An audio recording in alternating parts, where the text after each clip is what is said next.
কেমন আছো? আশা করি সবাই অনেক ভালো আছে। চলে এসেছি আরেকটি নতুন ভিডিও নিয়ে। আজকে ব্লগ ভিডিও না, আজকে একটা ছোট্ট টিপসের ভিডিও বানাচ্ছি।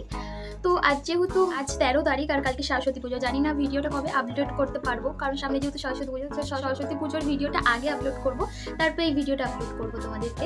এমনিতে আমার এটা তো ব্লগ চ্যানেল, কিন্তু মাঝে মধ্যে আমি এরকম টিপস দিয়েই, তো আগেও 2-3টে টিপস দিয়েছি, তোমাদের সাথে শেয়ার করেছি। তো যাই হোক, আমি বাড়িতেই হেয়ার স্পা করেছি, আর কেমনভাবে করেছি পুরো পদ্ধতিটা তোমাদেরকে আমি জানাবো। আর পার্লারে গিয়ে তো হেয়ার স্পা করা ভালো, কিন্তু সবসময় তো আর সুযোগ হয়ে ওঠে না পার্লারে গিয়ে হেয়ার স্পা করার। তো বাড়িতেই আজকে আমি হেয়ার স্পা করেছি, আর তার তোমাদেরকে সেই রেজাল্টটাও দেখাবো, আর কিভাবে করেছি পুরোটা তোমাদের সাথে শেয়ার করব। তো চলো প্রথমে তোমাদেরকে আগে শেয়ার করে নিই ভিডিওটা। হেয়ার স্পা করার জন্য আমি কি ব্যবহার করেছিলাম, তো চলো প্রথমে তোমাদেরকে দেখিয়ে নিই। তো প্রথমে এখানে একটা আমি কলা নিয়েছিলাম, তোমাদের যেরকম চুল ঘন সেরকম তোমরা নিতে পারো, দুটোও কেউ নিতে পারো। তো আমি এখানে একটা নিয়েছিলাম, আর 1 চামচ নারকেল তেল, 1 চামচ মধু, আর গ্লিসারিন একটু লাগবে, তো সেই জন্য গ্লিসারিনটা রেখে দিয়েছিলাম। তো এখানে একটা মিক্সার জার নিয়েছি, তার মধ্যে কলাটা ছাড়িয়ে ভালোভাবে এতে ছোট ছোট করে দিয়ে নিয়েছিলাম। তারপর সব কিছু 1 চামচ করে দিয়ে দিলাম। তোমাদের যদি মনে হয় যে তোমাদের চুলটা আরও বেশি ঘন, তো সেই জায়গায় তোমরা পরিমাণটা একটু বেশি নিতেই পারো।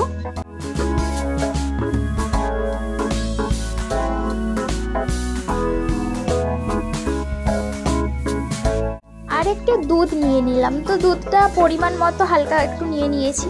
তো চলো এটাকে তারপরে মিক্সিতে পিষে নিই। ওয়াও, দেখো মিশ্রণটা কত সুন্দর হয়েছে, আর দেখতেও অনেকটা ভালো লাগছিল, বেশ মানে একটা পাতলা ঘন, যেন একটু ঘি মনে হচ্ছিল দেখতে।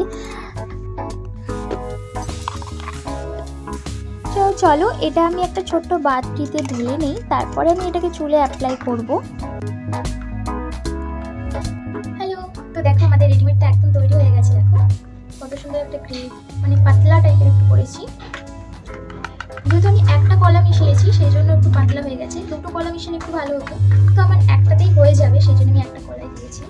তো চলো এটা ফার্স্ট টাইম ব্যবহার করছি, তো একজনের কাছ থেকে শুনেছিলাম এরকমভাবে ব্যবহার করলে নাকি ভালো হয়। তো চলো ব্যবহার করে নিই, তারপর রেজাল্টটা তোমাদের সামনেই দেখা যাবে। এটা ব্যবহারের আগের দিন আমি কিন্তু শ্যাম্পু করে রেখেছিলাম চুলগুলো, তো দেখো সেই জন্য একটু খড়খড়িয়া হয়ে আছে, দেখো বুঝতে পারবে ডগাগুলো কেমন খড়খড়ে হয়ে আছে। দেখো তো দেখো আমি 2 সাইডে চুলটা আঁচড়িয়ে নিয়েছি।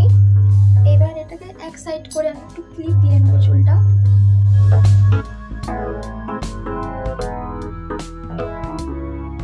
তো দেখো একপাশের চুলটা আমি এরকম ভাবে ঘুরিয়ে নিয়েছি, যেহেতু মাপতে সুবিধা হবে সেই জন্য। চুলটা দেখো এভাবে দুপাশে ভাগ করে নেবে, আর যতটা পারবে অল্প অল্প চুল নিয়ে, মানে অল্প চুল নিয়ে সেটাকে প্রথমে মাসাজ করে নেওয়ার চেষ্টা করবে। তো দেখো এখানে আমি চুলটা এক সাইডে বেঁধে রেখে দিয়েছি, আর এক সাইডে অল্প চুল নিয়েছি, আর বাকি চুলটা কিন্তু আমি ক্লিপ দিয়ে আটকে রেখে দিয়েছিলাম। অল্প এরকমভাবে চুল নিয়ে এরকমভাবে মাসাজ করতে থাকবে। তো প্রায় যতক্ষণ তোমাদের হাতে টাইম থাকবে সেই অনুযায়ী তোমরা একটু মাসাজটা করে নেবে। তোমাদের এক সাইডের চুল কিন্তু 4 থেকে 5 বার অন্তত ভাগ করে মাসাজ করে নিও, আর কেউ চাইলে তারও বেশি ভাগ করে অল্প নিয়ে মাসাজ করতে পারো। এটা কিন্তু আমি ফার্স্ট টাইম ব্যবহার করছি, আর অনেক জায়গায় দেখেছি, মানে ইউটিউবে সবারই দেখেছি যে এরকমভাবে ব্যবহার করে। তো আমি সবার থেকে একটু টিপস নিয়ে, মানে সবার থেকে সাজেশন নিয়ে আমি আমার মতো করে প্যাকটা তৈরি করেছি আর কি।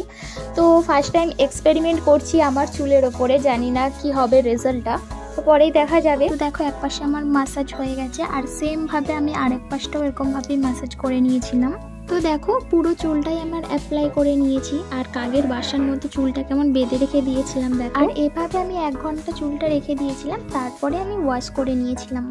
তো দেখো এই সব আমি স্নান করে এসেছি। এই দেখো আমার চুলগুলো এখনো হালকা যেহেতু ভিজে, তো সেই জন্য বোঝা যাচ্ছে না।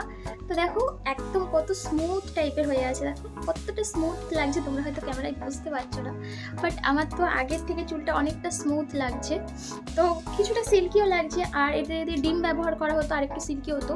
তো যেহেতু কালকে সরস্বতী পুজো ছিল সেই জন্য ডিমটার সাথে ব্যবহার করলাম না, যেহেতু একটা আঁশ জিনিস, সেই জন্য ওটাকে আর ব্যবহার করলাম না ডিমটা। তো তোমরা চাইলে ডিম দিয়েও ব্যবহার করতে পারো, কিন্তু যাই হোক কেমন লাগলো তোমরা অবশ্যই কিন্তু জানাও, আর ভালো লাগলে একটা করে অবশ্যই লাইক করে দিও। তো ভিডিওটা এখানেই শেষ করে নিচ্ছি, আর তেমন কিছু তোমাদের সাথে শেয়ার করার নেই। তো ভালো থেকো সকলে, এখন বাই বাই।